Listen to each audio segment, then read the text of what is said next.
girls like in the army anyway. Like in basic training, now that was cool. You feel me? Like that was, I remember when I had my birthday in basic training and girls was coming out there. Like they had made me like a little party in the barracks. Like we couldn't go nowhere, so they sectioned off a part of the barracks with like bed sheets, and they made me like a little VIP section. And I'm in the section, and they like only certain soldiers can go back there, and so I'm just getting like dances and all types of like little stuff in the barracks. Like it was lit, bro. I was like a magnet, bro. Shit was crazy. What's up, everybody, and welcome to the Queerly Blax Show. I'm your host, Ashley, and I'm so happy you came by. The Queerly Blax Show aims to normalize the everyday existence of Black, LGBTQIA+ individuals through an interview-style series with regular folks like you and me. So every week, a new guest shares their story and unique perspective on their existence as an LGBTQIA+ individual. Thank you for tuning in, and make sure you subscribe, download, set your reminders to the podcast so you never miss an episode. Enjoy the show.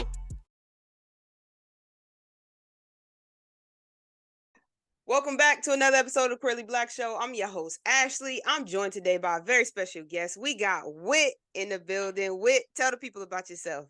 What up, y'all? What up? It's your girl Whit, aka Whit the drummer, aka Whitley. I'm from Decatur, Georgia. Hey. Feel me? I moved to LA right before the pandemic, and I've been here ever since, just kicking it and just seeing what the state is all about. Nice. So far it's cool, but we out here. Yeah, yes, indeed. So we gonna dive into that. Before we get into that, I had to start you off like I start off every other guest, and I gotta know, when did you know you liked the ladies? Ooh, that's a good question. Honestly, I knew when I was like 10 years old, bruh. I had a crush on the pastor of the church we was going to. I liked his daughter, like both of them, for real. But like one of them, she just was like, at the time, the most prettiest girl I had ever seen. And I guess what it would be like, I developed what we would call a crush, I guess, but I never acted on it. It was just like something that I just knew, like, man, she's just so beautiful. I just want to hug her and just like, but nothing ever became of it. And then like from then on, I guess I just started to like attract females after that. Like they just started coming to me as I started to grow into my own, and it's just been with me ever since. You feel me? Yeah. So how was 10? How did you express that through high school, elementary? Were you out, or was it like an acknowledgement of liking, and then you was like, but we can't do that? Like, what was your journey through grade school? Yeah, so to be honest, it's kind of weird. So I only have one sibling, an older brother. And so the way my mom would like dress me, I kind of was dressed kind of like unisex / masculine anyway. Like if I wasn't getting my brother's hand-me-downs, she would always go to the Old Navy and buy us the same track suits in the same color or whatever the case may be. So I feel like, gay or not, I probably would have had a similar style. And I think just by me being a drummer, like for real in real life, I always was like on go. Like I never wanted to wear dresses because I'm just like, how you gonna play drums in a dress? And at the time, I guess my mom didn't really want to explain to me that, well, this is what girls do, da da da da. And eventually it just became like my style. Like the unisex thing became my style. And then I just started, hanging around certain people and just attracting certain people out the crowd. And it just became like, but when I was in like middle school and high school, I was really focused just on playing drums. And then I used to just get girls from just being the girl on the drum line, or, I used to have two little Bow Wow braids, the little Allen Iverson braids. Yeah. Like, I always been like a little cutie for real. So that was just something that just always, and then my personality has always been pretty dope. So I always like attracted a lot of different people, but it wasn't really until I was in high school until like, I was like, well, maybe, I really could entertain this, but my parents really wasn't trying to like, they really wasn't on that tip for real. Yeah. Like low key, they both was ministers. So I'm a PK. So like I was raised on like learning Bible scripture every morning, Bible study on Wednesday, choir practice on Thursday, church on Sunday. So it's just like, man. And for a long time, people never knew that I was my mother's daughter because she was one of the top ministers in the church and I was who I was. And so when people put two like, it together, can't be. That's literally what they said. Like, this is your mama. And I'm like, yeah, we got the same last name. They didn't never put two and two together. And so when they finally did put two and two together, I mean, I didn't really care much because I never really cared what people, thought about me, but she did. And so then she kind of got a little bit more strict and tried to, assert some sort of control. But by then, my personality was already what it was. I wasn't like no bad person. I wasn't doing no reckless stuff and then like that. But I had already decided I'm gonna be who I'm gonna be, and there's nothing you can do about it.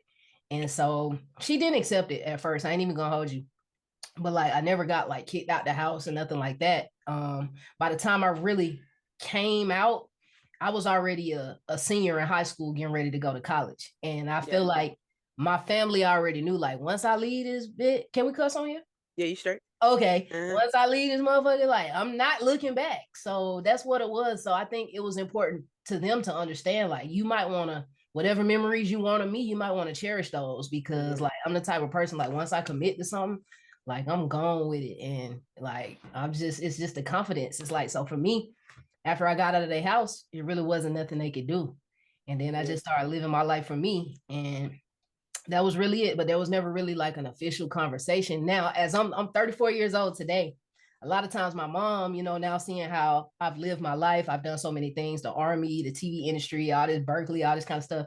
She always tries to, well, I accept you no matter how you are. And I'm like, Mom, that's good to know, but I'm not a kid anymore. You know what I mean? Like, I don't care if you do or not. You know what I mean? But it's just cool, that she came around, to her own.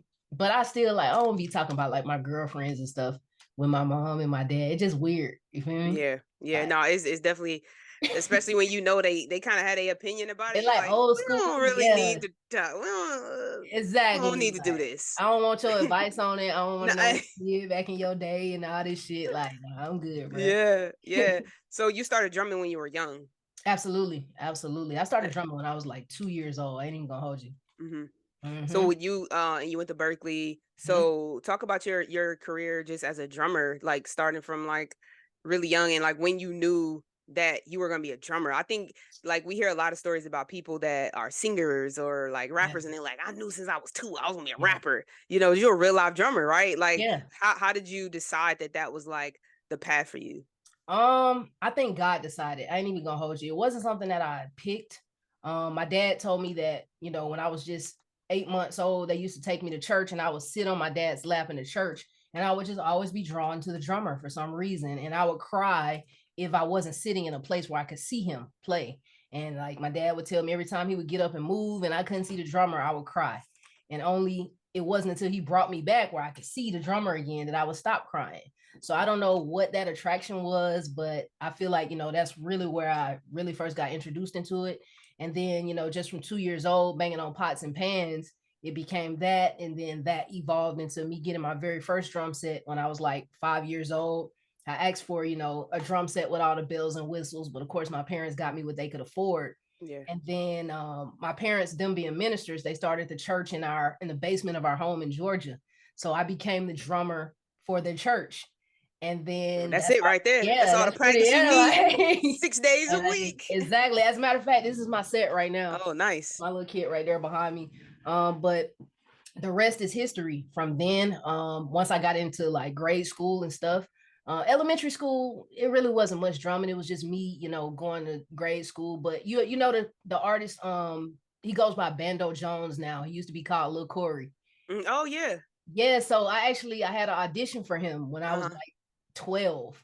I think the audition went well, but he had experienced some issues with his management. So like things never really went anywhere. But I ran back into him like several years later when he became Bando Jones. This is after I got out of the military. And I jumped right back into audio engineering after I got out the military, and I saw him in the studio, and I'm like, Corey? And he like, Whitley?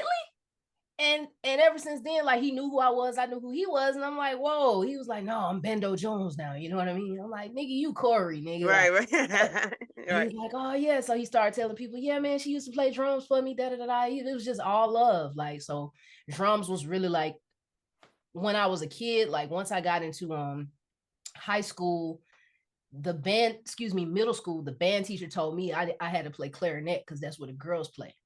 And so she made me go home with a clarinet, and my mama was like, what the fuck is that? You know what I mean? Like, we not doing you don't play no clarinet. She did this number right here, and we went to the school. You feel me? Get that back to her. Get that drums. Get that snare. Exactly. So she told the lady, my daughter, da da da, woo, woo, woo. But really, I think with my mom, that's also when I learned to, how important it is to be vocal and self-advocate. And that's when I saw her give a piece of her mind to the band teacher, and I became a drummer ever since. The rest is history. After that, I made first chair in middle school.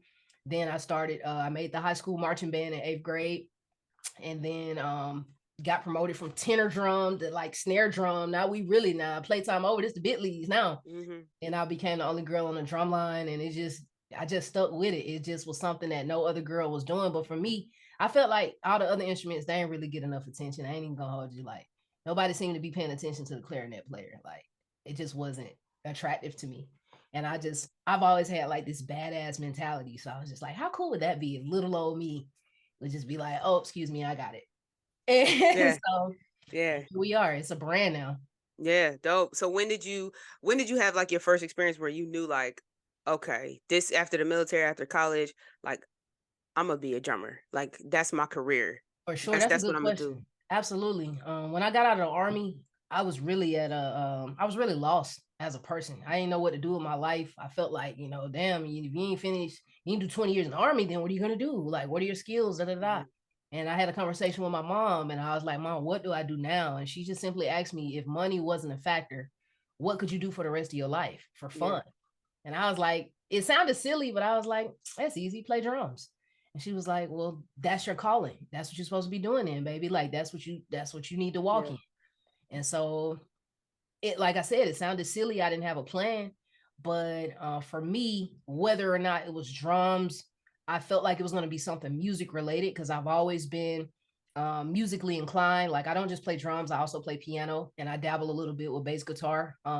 So I really just needed to find something to put all of those skills under one umbrella and use them.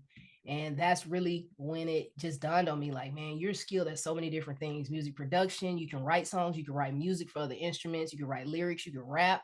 I actually I recorded a rap song when I was 15 with a rapper. He used to go by the name of Hitman Sammy Sam. He made this song called Stepdaddy. I'm gonna call you, call my mama, I'm gonna tell you. So I tell did. my mama. Yeah, exactly. Man, So you like, just yeah. mad because you ain't my dad. Exactly. That one right there. So we actually did a song in the studio when I was 15.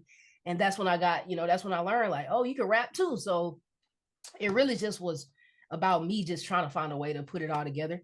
And for me, I was just like, well, if I'm gonna be a drummer or a musician, I definitely want to be the best I could be. And that means I got to go to the best school. So that's how Berkeley came into play.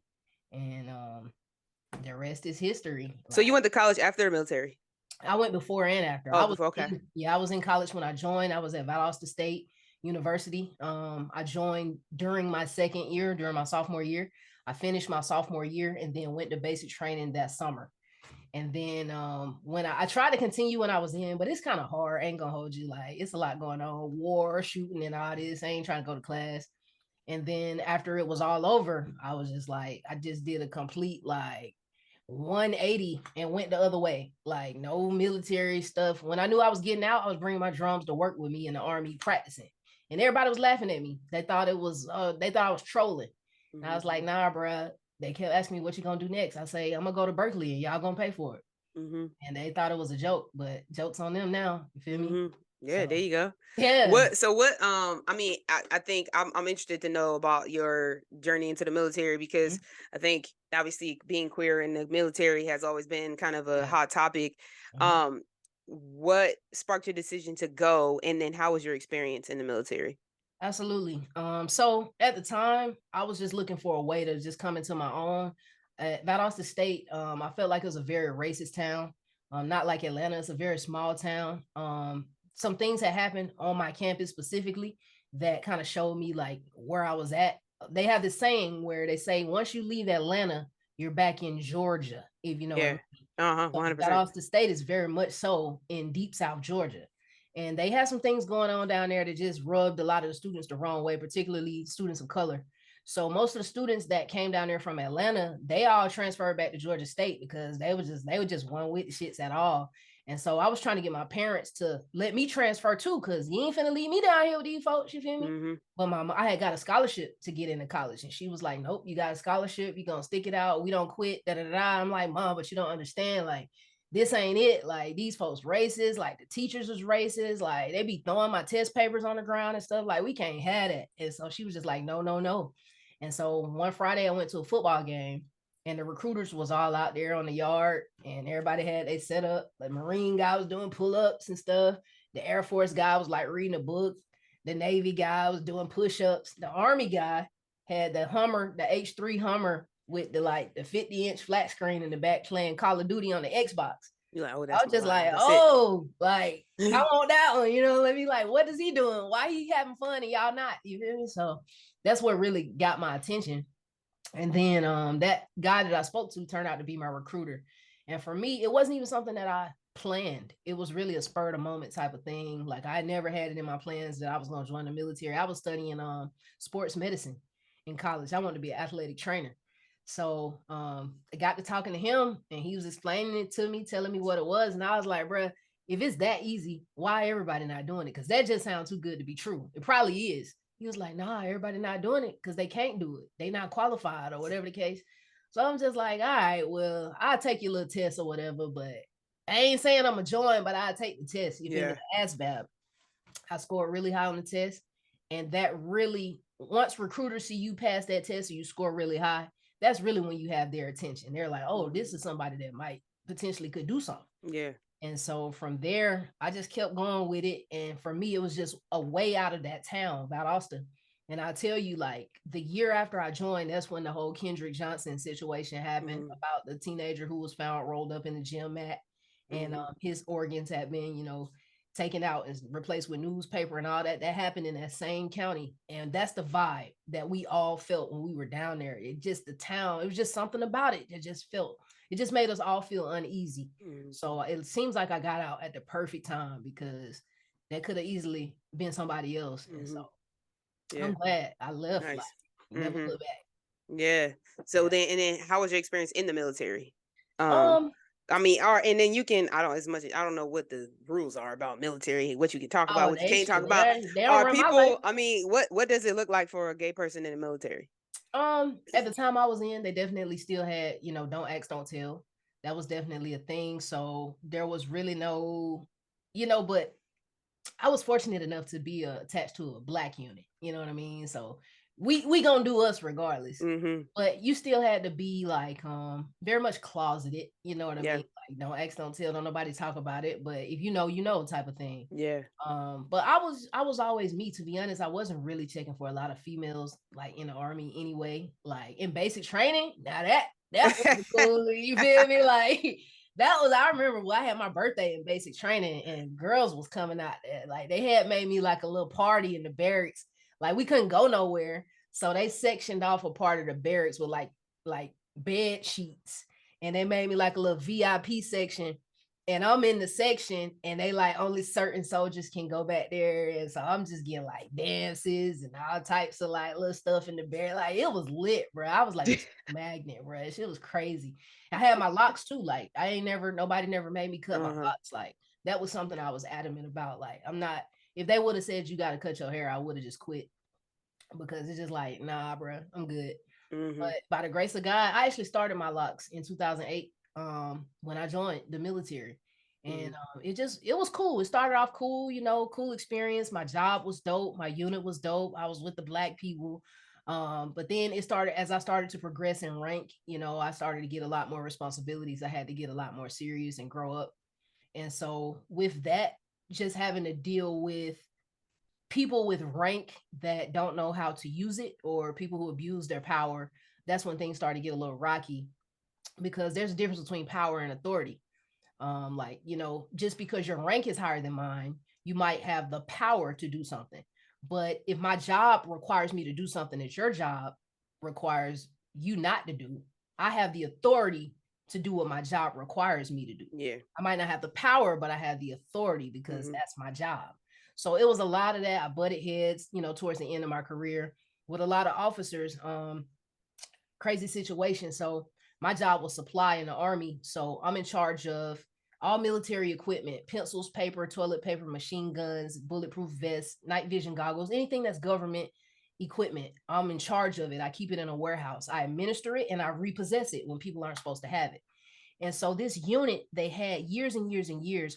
When one weapon goes missing on a military base, the whole military base gets shut down until it's found.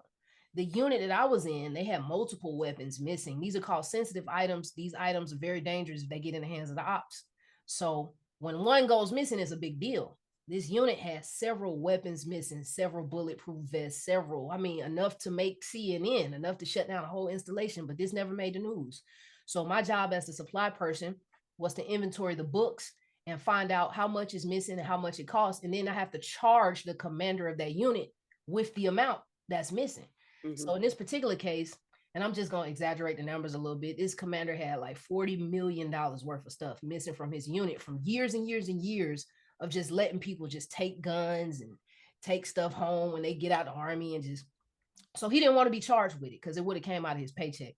And so I started getting like, you know, the death threats and if you do this, I'll pull your rank and all this kind of stuff. And the Pentagon had to get involved because this became like a federal investigation now because of the amount of things missing. And I pretty much became a whistleblower. I didn't really have a choice. It's like, this is my job. If I don't do it, I get a dishonorable discharge. But if I do it, these people are going to threaten my life and give me a hard time. So it was really a lose-lose. So for me, I just kind of pulled I'm just going to throw the rock and hide my hand because it's getting dangerous now. Like at no point did y'all say my life was going to be threatened when I signed up. So I did what I had to do. Yeah. And I had to just get on up out of there. I signed up for 8 years and I ended up doing 6. And just for safety reasons, I had to get on up out of there. But they actually, crazy as it sounds, actually have a general discharge under honorable conditions for misconduct for doing what I did. Something that you would probably never hear about. But people look at it and they be like, "How this is an oxymoron. How can that be?" But it's like, well, it's under honorable conditions. So I still was allowed to keep all of my benefits, you know, after and all of that. But, you know, misconduct. How can you have misconduct under honorable conditions? Well, that's what happened. I was a whistleblower, had to do what I had to do. Yeah.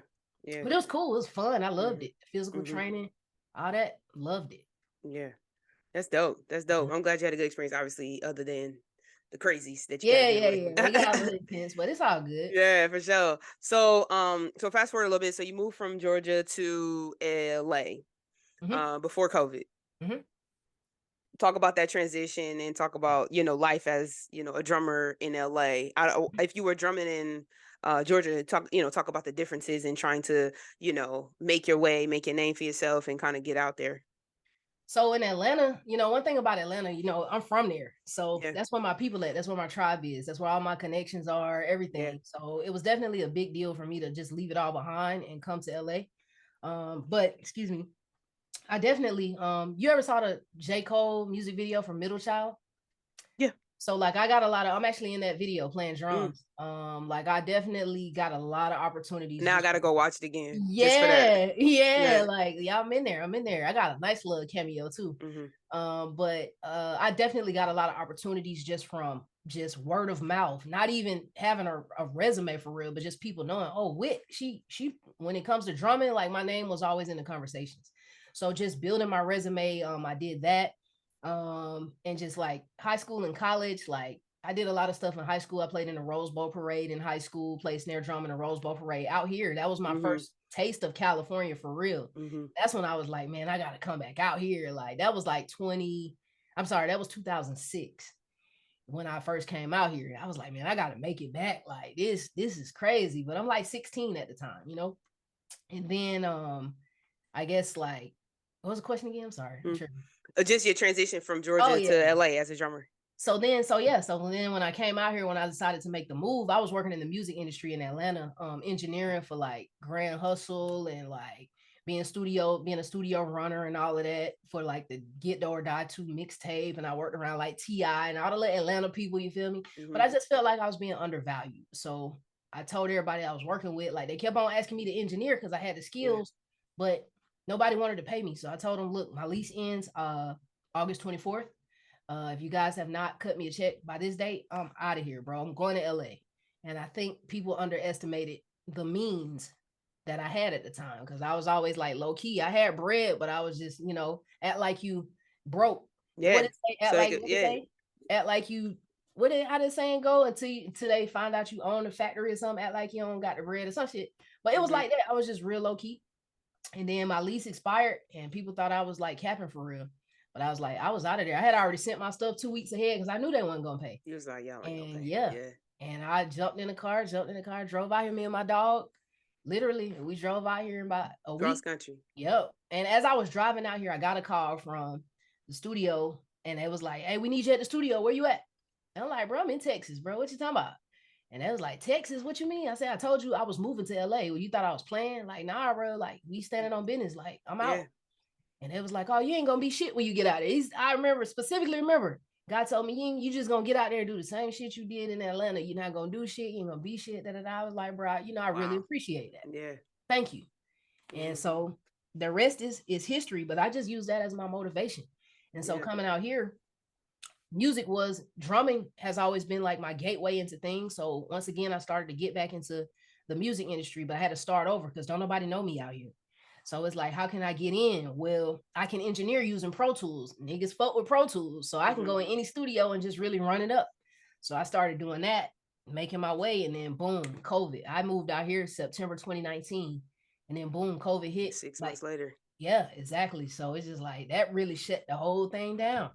And I was just like commercials say, sitting at home watching TV and my life was passing me by. And I was just like, damn, how did they get sound on TV? Like, how did they? That's the thought that I had. And I immediately started researching, like, how do you do sound for like commercials? And one thing led to another. Ended up calling the union that does sound, the sound union, and they told me about it. And then they told me about a program they had for people like me trying to get in the union, and told me, I should be in the. They pitched it to me like, oh, this is for people of color, that wouldn't otherwise get the opportunity. And I'm like, oh, this is perfect, great. Yeah. And so I tapped in, and then it was like, we got the perfect opportunity for you, your first show. And I'm like, okay, what is it? It was Insecure season 5. There you go. And so that was my first show in the industry, was working on Insecure season 5. That's as a sound trainee. So that was my introduction into the TV and film industry, not really knowing what it was or what I was getting myself into. But I was like, all right, so I guess we doing this now. Wherever it takes me, this is what we doing. So that's so dope. I would literally never even think of that. Really? Like, how does the sound get in a commercial? Like, yeah, like just because I'm just saying in terms of like, I think it's dope because like you as a creative, right? Like one thing about COVID that I think there were some people who for sure like it was just shut down. Like because of what they do, they literally just couldn't. There was nothing that they could do. But you like just being creative and thinking through like, how can I use my skills and not box them into anything, but just be like, how can I maneuver through this situation and using the skills that I have?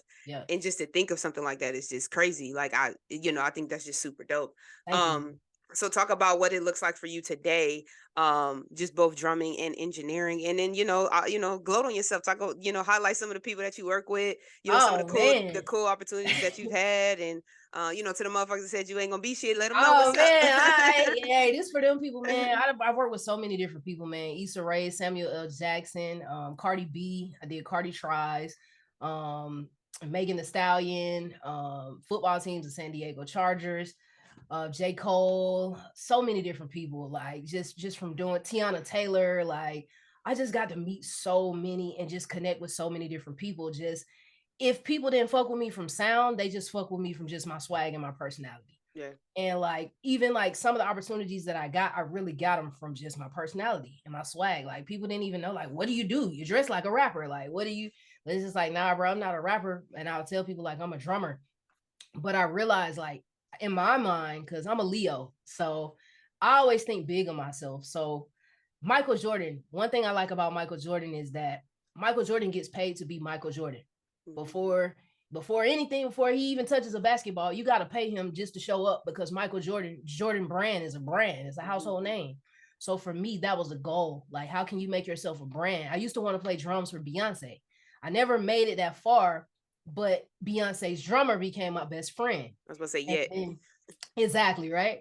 So when like having that connection to, who her drummer was at the time, this girl by the name of Nikki Glaspie, shout out to her, that's the homie. she just kind of gave me like the game, like what it is and da da da da. And after a while, I started to become like less attracted to wanting to do that after I heard like how I really was. Yeah, yeah, So I was like, let me just focus on building my brand. So let me keep the name Whit the drummer because I need people to know that that's my gift. Drumming is my gift. I will always be a drummer no matter what happens. If I need a job, if I need to earn some quick money, I can just go pick up the sticks and make a quick, you know what I'm saying, whatever, whatever. So yeah. No, I feel that. I feel that. I love that. I love that. for sure. And now talk about last topic before we head out. Talk about your dating life. What's the deal? You single, in relationship, in these LA streets? What's You going trying to on? get me in trouble, bro? Nah. Nah, I ain't even gonna hold you, bro. I'm single, bro. I Mhm. don't shit. Bro, I've been dating a lot of people in LA. I've been on some interesting dates out here, Mhm. bro. I think it's LA women specifically, bro. They don't like me too much. Mm. We don't get along. I be feeling like they be feeling like I owe them something, you know, or maybe they see me as a walking lick or something. But I'm despite what it looks like, I'm actually a woman of substance. Like Yeah. from the South, you know, I like grits. You feel me? Like I stand on morals and values. I don't believe in gender roles, so I'm never gonna tell a woman like get in there and make me a sandwich and then like that. Mhm. But it's just like you gotta have more. You gotta do more than just look good. Like I look good too. So what? Mhm. You know what I mean? Mhm. Like you gotta be about something. Like and so far I haven't found it. Everybody just sees the outer appearance and they just go straight for the you need to buy me a bag and whoop whoop whoop and that like bro we ain't doing that bro. Like I can do that if that's what I want to Yeah. do. Like Yeah. obviously I have the means, but like I'm And if really we get there, it needs to get there. Like yeah. we got to just, you know, get to the important stuff first. But people just be, I don't know, bro. They just be shallow. So I just be chilling, man. Just focusing on my relationship with God and just making sure my mental is good. I purchased my first home. This is my first home here. Dope. I'm like, Congratulations. thank you, thank you. So I really just been, you know, just trying to just keep my head down and just sip my drink. You feel me? Until the right one comes along. But yeah, I'm chilling, bro. There you go. There you Yeah, go. yeah. Dope, man. Well, before we get out of here, one last thing is, give some advice to someone who might be charting their own path, Mhm. figuring out their life and not sure what to do next. What would you tell them? Man, I would just say first and foremost, to thine own self, be true. There you go. If you don't do nothing else, do not let people who don't know who they are try to tell you who you are. Because chances are, what I notice about, especially LA, you know, I've lived in all different parts of the country. I've even lived out of the country. But here, everything that has gotten me success everywhere else seems to be working against me here, which is really weird. And so at first, I started to think, like, is it me? But it's like, no, it's not me. Like, but LA will make you feel like you're on the wrong path or you're doing something wrong. But you really got to stay true to yourself, especially out here. If you're not in LA, stay true to yourself regardless. When people say after high school they sign your autograph book, don't change for nobody. Yeah. Really, don't change for nobody. Grow and evolve, but stay true to yourself. Stand on something, like, because everybody can be bought with a price. Cassie just got bought for 30 to 50 million. You feel me? But you know what I'm saying? But you got to stand on something and stay grounded. You feel me? Like you stand on something, you'll always sleep good at night. No matter what Yeah. happens to you, you're gonna always sleep good because you're living in your truth. And that's the freedom that I experience every single day. I'm not obligated to nothing and nobody. Like I retired from the military when I was 26, and that created a foundation and a life for me that most people wish they had. Like I don't have a 9 to 5. I don't wake up and go clock in nowhere. I do what I want. I create content for YouTube. I love it. Hmm. Or whatever else. If people want to hire me to do other things, I can say yes or I can say no. I'm not hurting for nothing.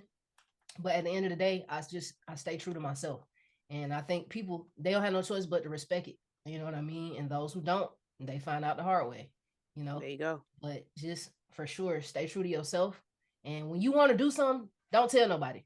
Don't involve nobody in the plans that you if you want to go join the army, if you want to go start a business, like don't tell nobody about it because they ain't gonna do nothing but either try to talk you out of it or talk shit about it because they not doing it.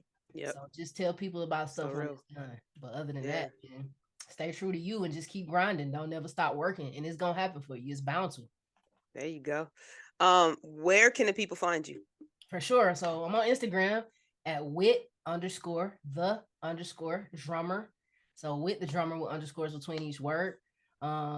I just recently got a TikTok. It's the same at Whit underscore the underscore drummer. I don't really post on there like that. Also I'm on YouTube. Same thing at Whit underscore the underscore drummer. So yeah. There you go. Yeah. Whitney, thank you so much for coming sure. through. For I sure. really appreciated this conversation. Yeah. Very, very enlightening. I wish you well in everything that you do. We're both in LA, so I'm sure we'll cross paths. Yeah. And I'm just super appreciative of you coming on. Thank you. Thank you for having me. Absolutely. Y'all already know it's another episode of the Queerly Blax Show. I'm your host, Ashley. I'll catch y'all on the next one. Peace.